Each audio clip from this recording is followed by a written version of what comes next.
Guten Morgen sa inyong lahat und willkommen auf meinem Kanal. So ayun na nga, ngayong araw pala yung check out namin dito sa hotel kasi ngayong araw din yung aming embarkation.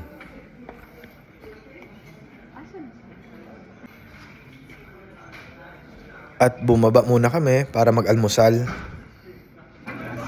Buffet pala dito ang almusal. Pareho lang din sa ibang normal na hotel.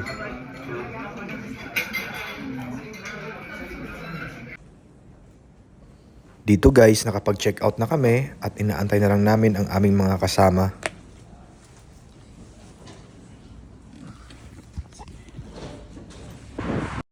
On the way na pala kami papuntang pier. Ito palang nilalakaran ko ay isang tulay na pwedeng paghiwalayin. Hinihiwalay siya kung may sasakyang pandagat na dadaan. First time ko nga pala makakita ng ganitong klaseng tulay.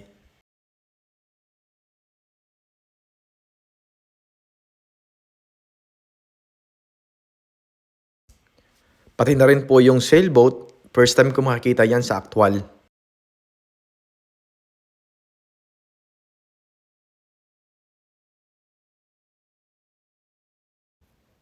Dito nga guys ay binilisan na namin ang paglalakad. Kasi naman sa kakabidyo at kakakita ng mga view dito ay malamang nag-enjoy kami. Kaya yun, di namin napansin na naiwan na pala kami. Buti na lang mababait itong kasama namin. Kaya namin iniwan na kami. Kaya pag akyat namin sa elevator, andun pala sila sa taas, inaantay kami.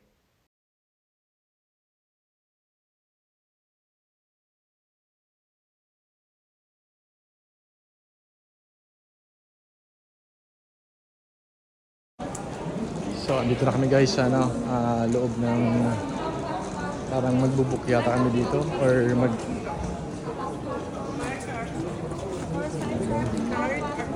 So, embarkation day na namin guys. So, antay-antay lang. Tatawagin ata yung number namin or may ticket number yata kami guys. Wie nehme ich dann ein? Ah, ich mein iPad eingepackt.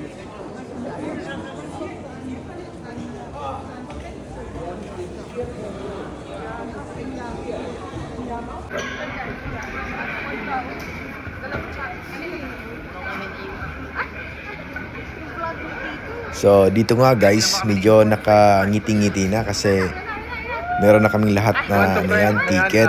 So ayan pala yung mga ticket namin. Eins, zwei, drei.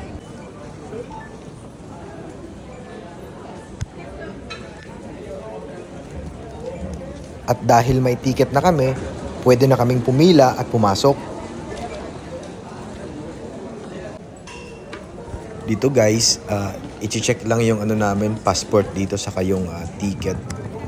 Dito pala guys, hindi na namin kailangan kumuha ng bagong visa kasi naka Schengen visa na yung passport namin.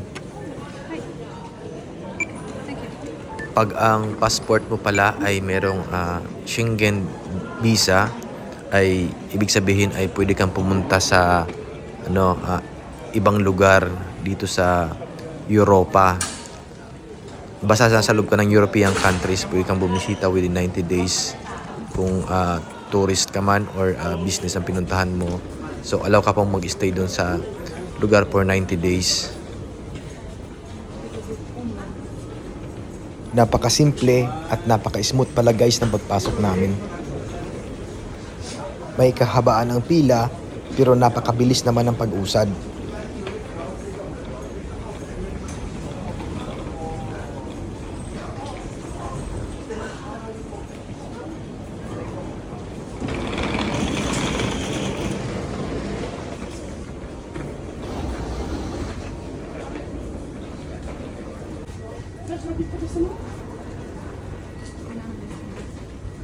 Dito nga guys, pagkatapos magpa-picture sa akin ng ex-girlfriend ko, kasi asawa ko na siya ngayon, ay bigla na lang akong iniwan at mukhang nagmamadali. Nahalata ko tuloy na obvious na siya ay excited. sa paglalakbay na ito.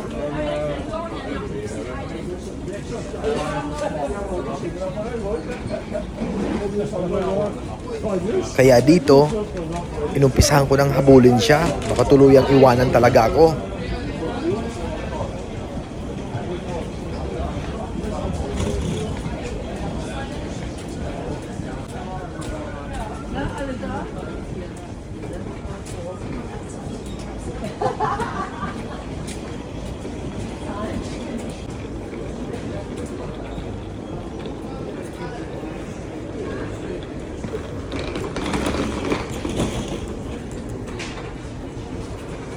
Ganito pala dito ang pagsakay sa barko.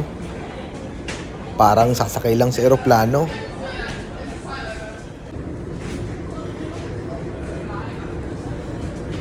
At dito nga guys, in-inspection ko muna yung lifeboat.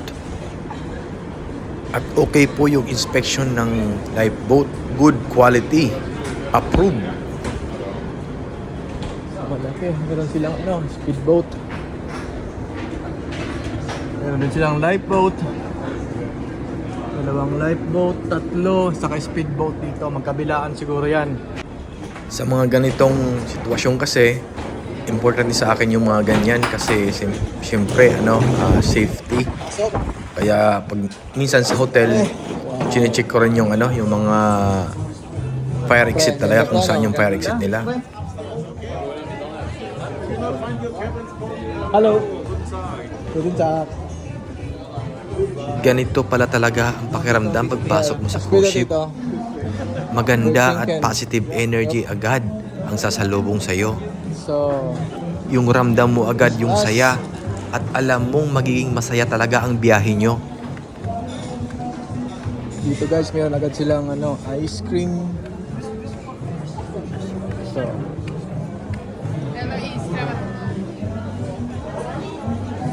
ice cream, ito yung reception nila. Meron din sila dito ang ATM. Pasok mo, makikita mo na agad yung ATM, bill comments, contact. Tapos pagpasok dito, So I don't say no more, it cannot wait, I'm yours.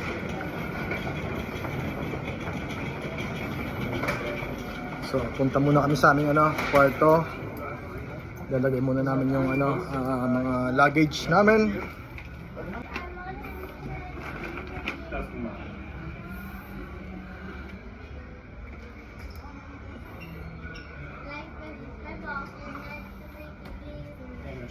So, mag-elevator kami papuntang kwarto namin para may lagay itong namin mga dalang gamit. Tapos mag-meet up ulit dito sa baba. Papunta kami ng elevator.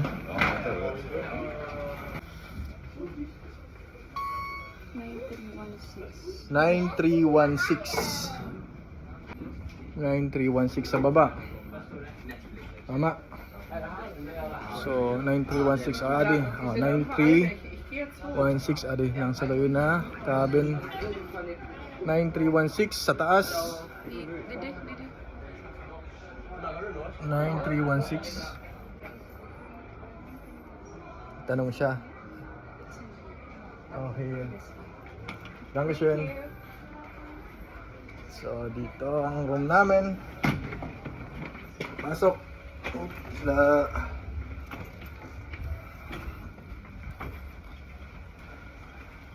papasok kami sa aming room.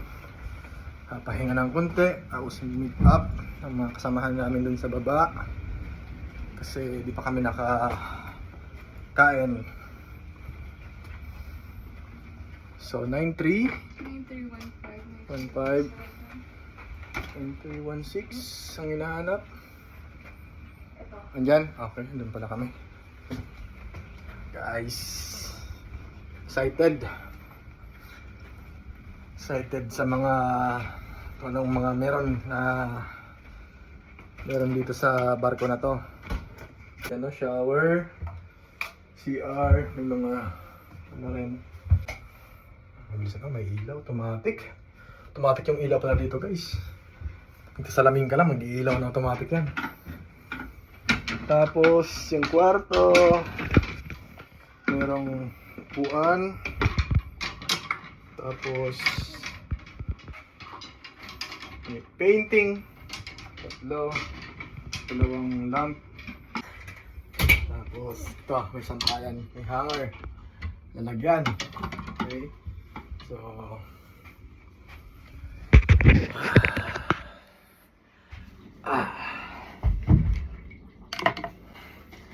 ayusin muna namin guys yung gamit namin kasi pupunta kami ng baba, i-meet up namin yung mga kasama namin at siguro sabay-sabay kaming kumain.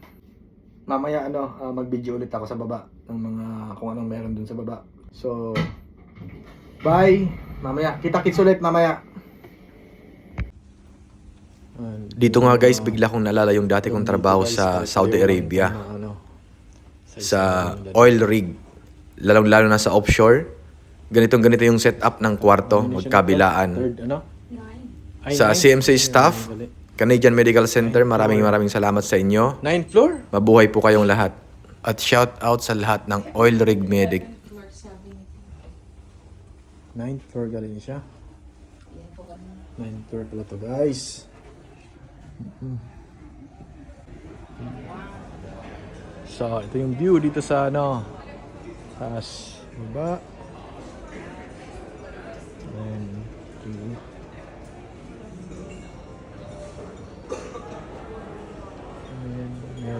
May sinisimulan na guys ang paglalakad.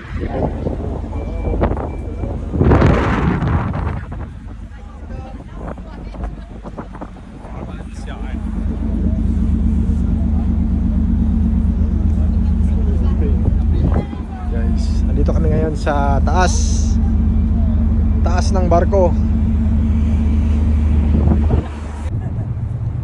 Kabayan, kumusta? Ito, mabuti. Okay. Dito ka rin sa Germany nagtatrabaho? Hindi, Or sa Oslo kami nakatira. sa Oslo kayo nakatira tapos nagkuha kayo dito Ano lang. Siya nga pala si Kuya Edwin. Kababayan natin na nakilala ko sa taas ng barko. Sinama namin. Sinama, okay. Sa So, Oslo siya anong nakatira pinili sa at Germany? pumunta Okay ng naman? Germany para magbakasyon kasama ang kanyang asawa at ang kapatid ng kanyang Yung asawa. yung Marami kaming napag-usapan ni Kuya Edwin. Pero hindi ko na na-video kasi tinigil ko kasi masyadong mahangin dyan sa labas. Kaya hindi rin maganda yung record ng video ko, lalo na yung sounds. Salamat po Kuya Edwin sa kwentuhan at ingat po kayo lagi. Ayan, si Kuya Edwin po, ang kababayan din galing sa sa Oslo. Wala, nagsisimula pa lang Kuya. So kaya Julius pa lang pangalan ko Kuya. Nice to meet you. Sige, salamat. Sige, ingat kayo. Dito pala guys sa Germany ay makakita ka lagi ng simbahan na may manok sa taas or rooster. Yan po ay simbolo ng Christianity. Lalong-lalo na po sa mga Protestant church, makikita nyo yan lagi na may mga manok sila sa taas ng kanilang simbahan. Dito naman guys ay makikita nyo yung isang barko. At yung barko na yan ay yan po yung barko na nagko-cruise papuntang Italy. Ang tanong, bakit ko nalaman? Kanina kasi habang namamasyal kami sa Kiel, ay nagtaka po ako bakit po napakadaming Pilipino dito. At sinubukan kong kausapin sila at ang sabi nila ay sila daw po ay nagtatrabaho sa isang barko na naglalayag papuntang Italy. Na kakadaong lang kanina at sila ay bumaba para mag-shopping at mamasyal dito sa Germany. So, kung makikita nyo,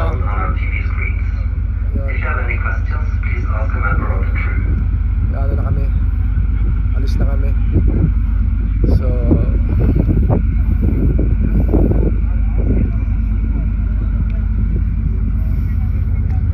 takits tayo ulit sa loob ng barko. Alis na. Takits ulit tayo mamaya sa loob ng barko. Tour ko kayo dun sa loob. So, bye! Maraming salamat sa mga nanood. Kita-kits ulit tayo sa mga susunod na araw. Paalam!